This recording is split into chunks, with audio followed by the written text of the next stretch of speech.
Welcome to the deep dive. So today we are not talking about, incremental updates or a slightly shinier phone No, case. definitely not. We are ripping up the floorboards and looking at Apple's reported 2026 strategic roadmap. And this is not an update. It's a massive architectural system reset. It feels designed to secure their dominance for the next decade. That is the crucial distinction, absolutely. When we synthesized all the sources, the detailed tech specs, the aggressive financial modeling, geopolitics, even the really scathing software reviews, we found a unified battle plan. Right. And our mission today is really to extract the core insights to show you exactly where Apple is placing its bets to justify that, nearly $3 trillion market cap. I think the best way to frame this strategy is not as building a better house, but as planting seeds for a future forest. Oh, yeah. They're digging deep to reset the soil, starting with the most fundamental layers, the silicon itself and the AI that runs on top of it. That analogy is so useful because it implies a deferred gratification strategy. They're laying foundations now that won't really bear fruit until 2026 and beyond. Right, exactly. And the whole strategy, it really hinges on three key pillars. Yeah. That microscopic leap in chip tech, the whole AI-first pivot to overcome some recent hurdles, and the critical shift in their global supply chain. We have to see how all three work together. Okay, let's unpack this. We have to start with the hardware foundation, the soil for this future forest you mentioned, the A20 chip. It's expected to debut in the 2026 lineup, and this is where the big architectural changes begin. We're moving from 3 nanometer to the highly coveted 2 nanometer frontier. What is the technical leap here, and why does it matter to an everyday user? Well, this is a fundamental change in the physics of the transistor. It's all about the 2 nanometer processor, N2, from TSMC. And they're moving away from the FinFET architecture, which has been the standard for years, to something new called gate-all-around field effect transistors. Gate-all-around. That sounds incredibly technical, almost like a physics final exam question. What's the real-world impact of that versus, FinFET? The best analogy is leakage control. So think of FinFET like a hose that's always dripping just a little bit. Okay. A GFET transistor, on the other hand, it wraps the gate around the channel on all 4 sides. It's like closing the tap completely, tightly. So no drips. So drips. Because the current leakage is massively reduced, the chip just uses less power to do the same amount of work. And what does that reduced leakage translate to in, hard numbers for us? The projections are striking. The N2 process can deliver either a massive 15% increase in raw performance, Okay, that's a big jump. or, and this is the holy grail, a crucial 30% reduction in power consumption. And that's the choice, isn't it? Do you want your apps to run 15% faster? Or do you want potentially double the battery life without making your device any thicker? Exactly. That efficiency is what unlocks everything else. Right. It's crucial for running those high-performance AI tasks directly on your device without, it getting uncomfortably hot. But here's the strategic part I want to get into. Apple isn't just waiting for this tech. They're trying to corner the market. Oh, absolutely. The reports indicate Apple has reserved over half of TSMC's initial 2 nanometer production capacity for 2026. Wait, hold on. If they're gobbling up half of the most advanced tech available, doesn't that raise some competitive concerns? What do the sources say about the risk of just locking out competitors like AMD or Qualcomm? It solidifies their lead, and that's precisely the goal.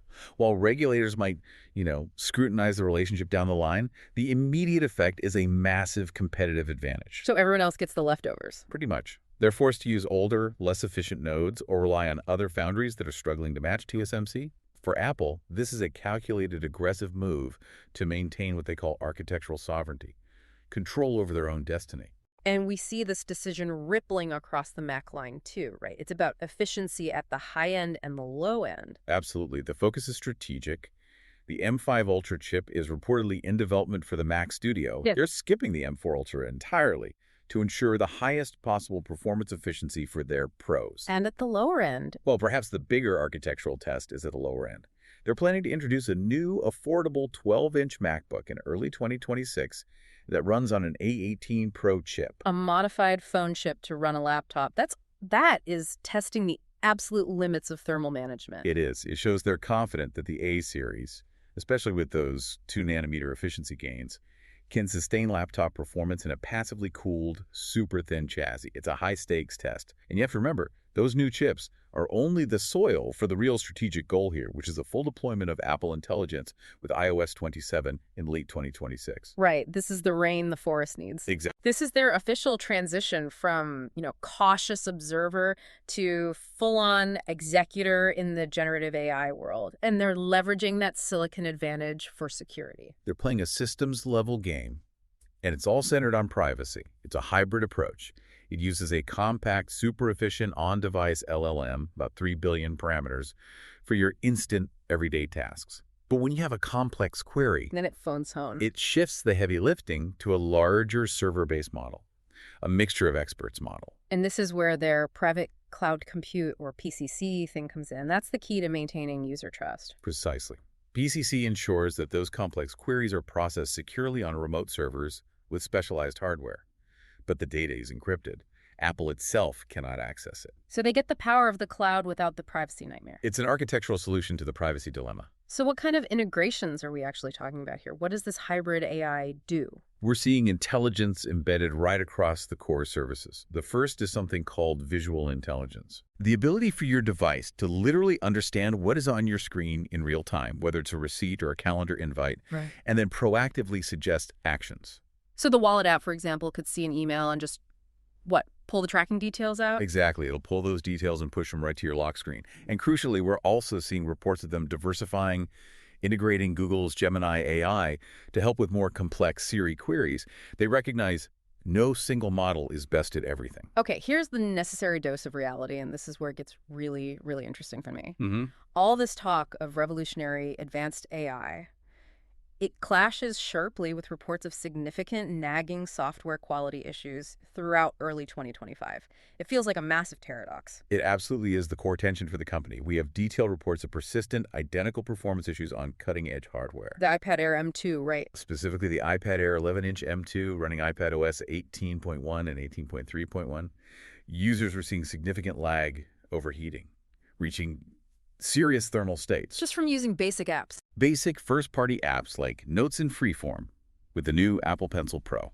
And that experience where you buy the top-of-the-line hardware and the native pencil and paper apps still stutter, that is devastating to the Apple tax value proposition. It is. It breaks that fundamental trust that the system just works. It shatters the illusion. And this is the crucial homework for them heading into 2026. The drive for new, complex features like AI is compromising foundational stability. So they need a redemption arc. A systemic redemption in basic quality assurance is an unstated but utterly essential goal. If their premium hardware lags on their own native apps, the company's entire reputation and pricing structure it collapses. So the ultimate question for you, the user, is, can Apple really deliver this life-altering AI if its most basic creative apps still feel like they're running on a potato? Yeah, and if the basic pencil still lags, how can we trust them to manage our vital signs? Let's shift from the device to the body, because that is clearly the next frontier for Apple services. Yeah. How is the corporate shuffle signaling this? This is the fertilizer for the forest, to keep the analogy going. The organizational restructure in late 2025 is key.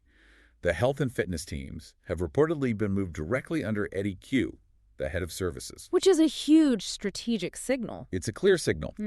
Wellness is now directly aligned with Apple's highly lucrative recurring revenue model, not just a hardware feature you get for free. That makes perfect financial sense. I mean, health data is continuous, it's highly personal, and it's incredibly sticky. It supports a lifelong subscription. Yes, and this is all setting the stage for the rumored Health Plus platform, which is expected with iOS 27 in late 2026. An AI coach. An AI-powered coach, offering personalized recommendations for nutrition, exercise, sleep. This isn't just tracking your steps. It's holistic health management driven by continuous data streaming from the watch. So what new hardware will be needed to feed this AI beast? To give Health Plus the clinical-grade data, it needs to be indispensable. The 2026 Apple Watch lineup is expected to feature crucial new clinical-grade sensors, including a blood pressure sensor. We may also see underscreen Touch ID for biometric authentication. Wow. These additions elevate the watch beyond fitness into serious medical monitoring. And the long-term play, that moonshot project, Yeah. that remains fascinating because it targets a massive market expansion. Absolutely. We're talking about the 12-year project focused on non-invasive blood glucose monitoring. Which is still years away. Oh, years away.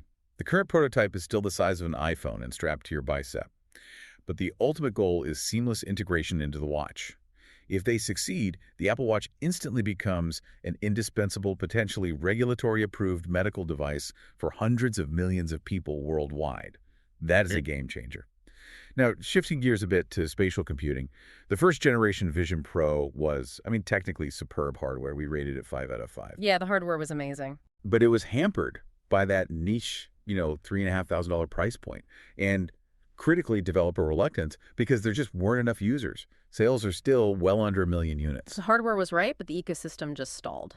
So what's the 2026 redemption plan for spatial computing? The critical step is the expected launch of a lower-priced Elite Vision Pro model, potentially sub $2,000, in early 2026. That's the key. Achieving a critical user volume is absolutely essential to attract those reluctant developers. They need millions of devices in the wild, not hundreds of thousands, to justify investing in major content. Price is the access point for sure, but the software has to justify the investment. Are the visionOS 26 updates making the necessary leaps? They're focused on refinement and utility.